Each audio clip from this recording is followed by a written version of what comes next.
What's up guys, this is Felix, and today we're going to talk about 3 stories about people living in other people's attics without them knowing. With that said, have you checked your house lately? Because I promise, after you hear this, you will. Now before we get into the video, please scare that like button by flicking it, and if you're a fan of the strange and the weird, like me, follow this channel, I promise you'll like it. Now let's get into today's video.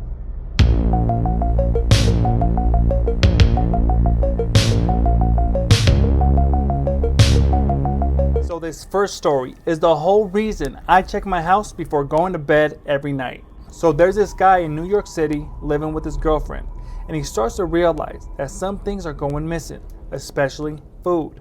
So he confronts his girlfriend about it, and she says she has no idea what he's talking about. She has not taken food from the refrigerator and has no idea what's going on. And he tends to believe her. There's not a good reason not to. So to get to the bottom of this, he sets up a camera in the kitchen to see what's going on. He really thought that he was just going to see him or his girlfriend sleepwalking, and that was going to be that. But he wakes up the next day to check on the camera, and what he sees is something scarier than he could ever imagine.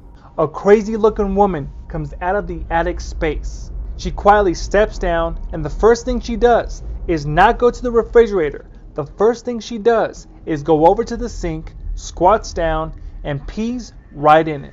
She then goes looking for food, trying to find anything she can. While she's eating, all of a sudden she runs right behind a couch, and you don't know why until a few seconds later you see the homeowner walking into the kitchen, and just for a few seconds they're in the same space at the same time. After a while, he goes back into his room, and the crazy lady goes back into the storage space. The next day he wakes up, makes himself a coffee, gets ready for the day, and then he starts to look at the video. While looking at the video, he is shocked, but then he realizes that that lady is still in the room.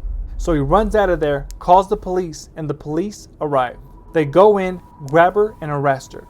When the homeowner asks the cops how long she's been there for, the cops say that she's been there for at least a few weeks, if not more. Here's the video. Don't get too scared. So I kept on finding food missing in my apartment that I knew I wasn't eating.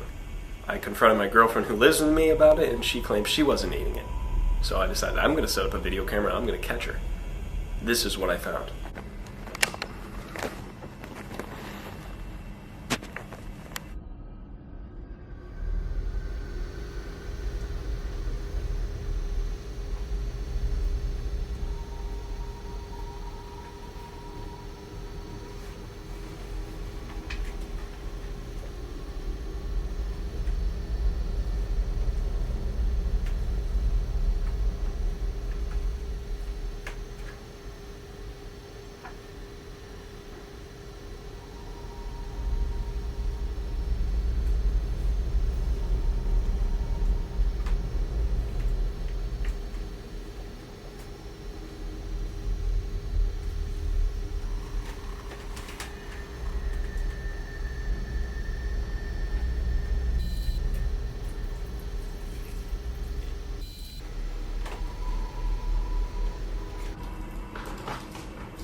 This next story takes place in my city, Denver. It was called the Denver Spiderman, and for good reason.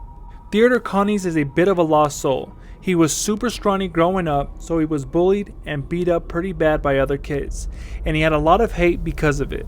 At 59 years old, Theodore was homeless, but he had a friend named Philip Peters who lived in North Denver, in a neighborhood called the Highlands. Yes, I myself have actually passed by there, never knowing this.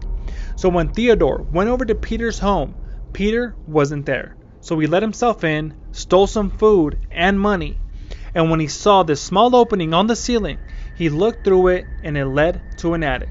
So he looked in the attic and thought, this place is not too bad. I'd rather stay here than in the streets. So he stays there for 1 day. And that 1 day ended up becoming 5 weeks. You see, Peter was staying by himself since his wife Helen was in the hospital due to a surgery. One day, Theodore, thinking no one is home, gets down and is walking through the house, when all of a sudden he comes face to face with Peter. You see, Peter had not left, he was just taking a nap. Peter, obviously scared, takes his cane and hits Theodore over the head. But Theodore had a gun and he hit the 79-year-old Peter over and over until he finally died. Theodore, not knowing what to do, goes back into the attic. A concerned neighbor calls the police. When the police arrived, they were baffled. They could not figure out what had happened. The doors were locked, the windows were not broken, and they saw the attic space but thought it was way too small for anyone to fit in it. So they declared the case unsolved. Hal and Peter returned to live at her house, but this time with the housekeeper. During the next few months, Helen and the housekeeper started to suspect that the house was haunted. There was weird noises, there was always food missing, and things seemed to be misplaced. It got so bad that the housekeeper decided to quit, thinking it was haunted. Helen ended up moving to Grand Junction to live with her son. The house stayed empty for a while. Neighbors saw lights go on and off in the house, but they chalked it up to just local pranksters. Till one day someone actually saw Theodore in the house and called the police. When the police arrived, they didn't see anything, but they heard a door open, so they ran towards the sound and saw that Theodore was trying to get up on the attic. That's when the police grabbed him by the foot, dragged him down, and arrested him. When they checked the attic, the smell was so horrific from Theodore's waste, an officer had to step out to throw up. Theodore was later sentenced to prison, where he spent the rest of his life.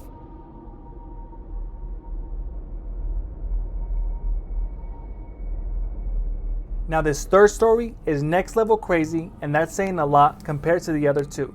Now imagine this. You're having an argument with your partner when all of a sudden there is a guy at your door with a gun saying he's your partner's lover and he's been living in your attic for 10 years.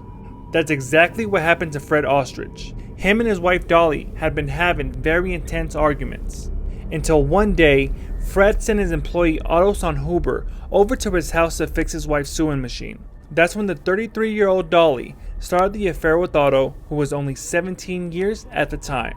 To avoid suspicion from the neighbors, she invited Otto to live in the attic, and oddly enough, he said yeah.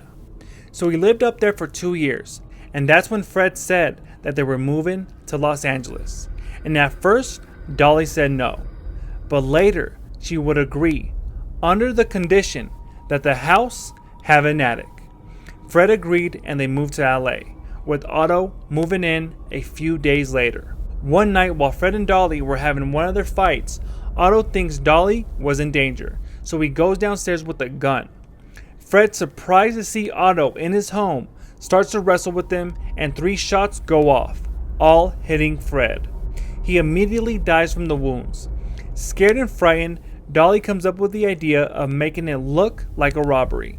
When the police arrived, she was tied up in the closet. And yes, sure, the police had their suspicions, but Dolly was locked up in the closet, and the only way to lock the door was from the outside, so they can't do much. Otto continued to live in the attic for 8 more years, while she had other affairs with different men. One of Dolly's lovers ended up telling the police what really happened with Fred. Her and Otto were both arrested for the murder of Fred, but unfortunately, due to the statute of limitations, they were both let go, scot-free. They broke up after and continued on with their lives. Thank you guys for watching. If you enjoyed this video, please hit the like button and follow this channel.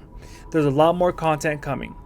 And a huge shout out to the Monster Squad for supporting this channel through Patreon. You guys are amazing. Thank you guys. Till next time.